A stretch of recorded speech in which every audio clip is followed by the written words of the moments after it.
حضرت سلیمان علیہ السلام کے دور میں ایک شخص نے ایک خوبصورت پرندہ خریدا۔ وہ جب چہچہاتا تو نہایت دل فریب اور خوش مزاج آواز سے وہ شخص بہت مسرور ہوتا۔ گویا اس پرندے کی آواز بہت ہی سریلی اور پیاری تھی۔ ایک دن اچانک اس پنجرے کے پاس اسی کے جیسا ایک اور پرندہ آیا اور اپنی زبان میں کچھ باتیں کی اور چلا گیا۔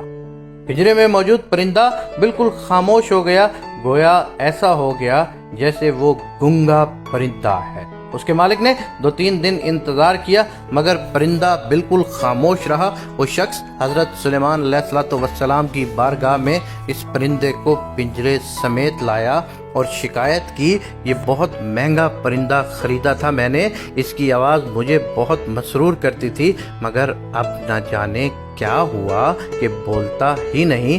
حضرت سلیمان علیہ السلام جو جانور چرند پرند سب کی بولیاں جانتے تھے نے اس پرندے سے پوچھا، کیا وجہ ہے جو تم خاموش ہو گئے ہو؟ وہ پرندہ عرض گزار ہوا، اے اللہ کے برحق نبی، یہ شخص سمجھتا ہے میں خوش ہو کر چہچہاتا ہوں مگر حقیقت یہ ہے کہ میں دیگر آزاد پرندوں کو دیکھ کر روتا ہوں کہ اے کاش میں بھی آزاد ہوتا تو کتنا اچھا ہوتا، مگر یہ میری زبان نہیں سمجھتا تو یہ خیال کرتا ہے کہ جیسے میں بہت خوشی سے گنگنا رہا ہوں۔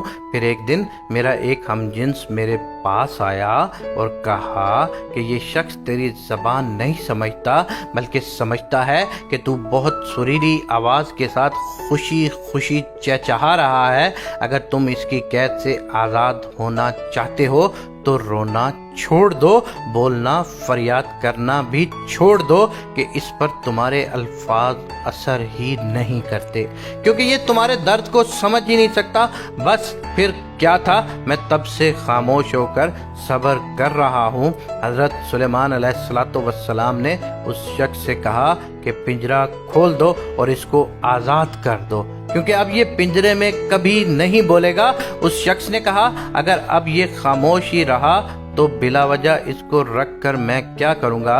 لہٰذا اس نے سلیمان علیہ السلام کے حکم کی اتباع کرتے ہوئے پنجرہ کھول دیا۔ وہ پرندہ فوراً اڑ کر درخت کی شاخ پر بیٹھا اور اس شخص کو دیکھ کر کچھ چہچہا کر اڑ گیا۔ اس شخص نے حضرت سلیمان علیہ السلام سے عرض کیا کہ یہ کیا کہہ رہا ہے اور یہ کیا کہہ کر گیا ہے؟ آپ علیہ السلام نے فرمایا کہ اس نے کہا کہ اگر تو بھی اپنے غموں اور مصائب سے آزاد ہونا چاہتا ہے تو خاموش ہو جا اور صبر کر، کسی سے کچھ شکایت نہ کر تو تجھے بھی ایک دن سارے غموں سے نجات مل جائے گی۔